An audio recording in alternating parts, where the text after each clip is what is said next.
Hello there, welcome back to Profneel. It's a pleasure to have you here. Letter to sender, address unknown. On YouTube, I saw a video where one person explained detailed that there are two personalities in India to whom you can address a letter without their address and it will reach them, guaranteed. The first, the President of India. The second, Amitabh Bachchan. So that in this modern age with this technology and we knowing their faces and knowing their locations, that set me thinking to a memory somewhere around 1930s, 1940s, and something which is more inspirational than this one. Sir Don Bradman toured England 4 times to play the Ashes: 1930, 1934, 1938, and 1948. One Australian kid, I suppose in 1948, that's when the crowds were flocking to the grounds after the World War II was over to see cricket and to bask in the good things of life. One Australian kid wrote a letter to Don Bradman from Australia.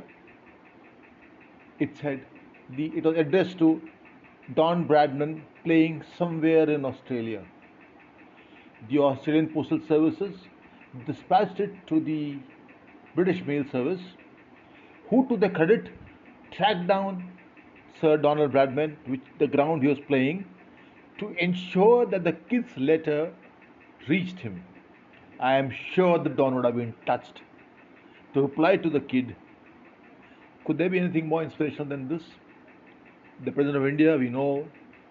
The Amitabh Bachchan, we know. But something in those days of 1930s and 1940s, when there was no technology, we don't know, when photographs of people were not clear in the paper, when the newspaper print was not clear. But reaching this letter, inspirational. Thank you very much. Embrace the twist to enjoy the turn.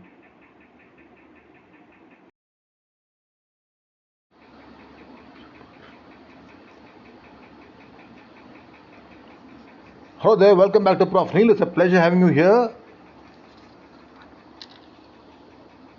Venkataraghavan, Venkataraghavan, an inspiration for today's generation and working professionals.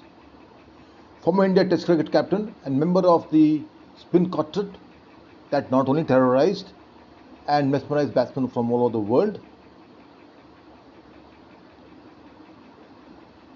celebrated his 80th birthday a couple of days ago.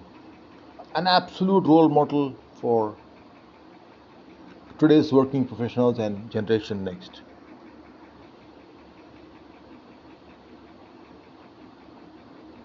He adapting himself to the team's cause. He could flight the ball very well, but he chose to sacrifice flighting the ball because he knew that Prasanna would be the captain's favorite and he would not find a place in the team. So, and the team also needed somebody who could keep one end blocked. So he switched over to bowling, to bowl a tight length, nylon length, to keep one end closed, to keep the batsman on a tight leash, for the other three spinners to attack from the other end. Prasanna Bedi and Chandra, who were selected, out of the three, out of the four, doesn't matter.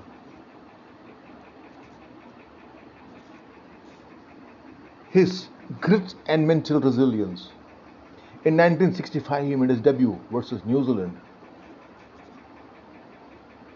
When pursuing his engineering degree at Guindy College of Engineering, Anna University in Chennai, now then known as Madras, he took 10 wickets in a test match, the youngest to do so, and at that age to do so. He represented India from 1965 till 1983, the longest span by any bowler of the spin quartet, or for the matter of fact by any cricketer for India. And plus he played 3 seasons for Derbyshire in county cricket. His mental resilience is seen in the fact that he could accept and take things in a stride. He was made the stand-in skipper for a test match when Tiger Patel was injured. When Tiger returned in the next test match, Venkat found himself dropped from the team, the captain, and then dropped. He took it in a stride and kept going on, evolving to keep himself to make himself indispensable to the team's cause. He was the most healthiest, the most fittest among the spinquartet. Then itself, lean and healthy, took his physical exercise very seriously. He was an outstanding gully fielder in that famous fielding cordon of engineer behind the wickets, Ajit Wadekar at first slip, Venkat at gully, Abid Ali at backward short leg, and Ekanath Solkar at forward short leg, literally crouching at the batsman's feet. So he became indispensable to the team in a way that you couldn't choose to ignore him. He was even if he failed as a bowler, he was outstanding as a gully, and you needed that for those spinners.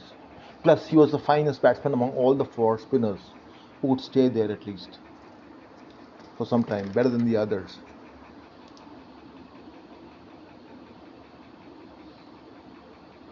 While the other spin bowlers of the spinquartet were generally physically fit just to escort the ball to the boundary, this man was plucking catches out of thin air.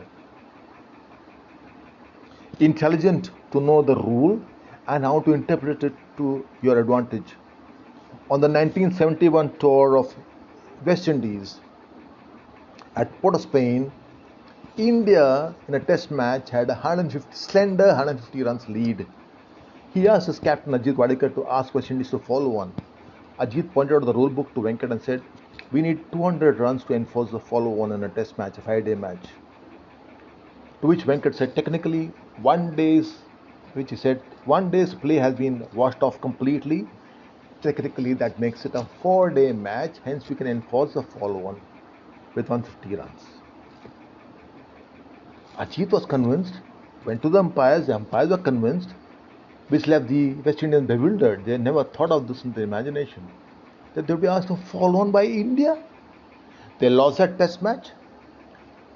And not only that, we won our first test match and our first test series in West Indies in 1971 when Sunil Gavaskar sparkled with 774 runs. The subsequent tour of England that followed in 71, you all remember for our first test match victory in England and also the first test series win in England. And we tend to focus only on Chandrasekhar taking the 6 for 38, putting that outstanding spell to take 6 for 38 at the Oval. We tend to forget is that Venkataraghavan was the leading wicket taker during the series. So he was not at all bothered about all this. At least he didn't show it. He was quietly doing his work. He was the captain of the Indian cricket team for the two ICC World Cups 1975 and 1979. India didn't do much there. They didn't set anything afire. They didn't set do much about to write home about. Yet, the fact that he was made the captain of that World Cup team speaks high volumes of the man who was stopped as a test cricket team to come back. That's his resilience, his grit. What they talk about adaptability, they talk about how to go through in life and phase. In corporate circles, they talk about a performance appraisal, and after a performance appraisal, how do you come back to your focus extra? Important for a corporate and a professional and for a younger generation to learn from this. How to accept things in life. He was manager of the Indian cricket team to evolve then as an umpire, a very fine umpire, and then to become an elite ICC elite panel umpire. Matcher free, he umpired in 73 test matches and 52 one-day internationals. That's no joke, huh? Standing there at that age. Till he retired in 2003. Manager, selector, umpire, sports commentator, administrator, and very many other roles. But what set him apart was that he set very high standards for himself, and he expected others to follow, to set high standards and to achieve those high standards, because he was a role model in doing that. Embrace excellence like Venkataraghavan, to spin the world on your right hand. Thank you.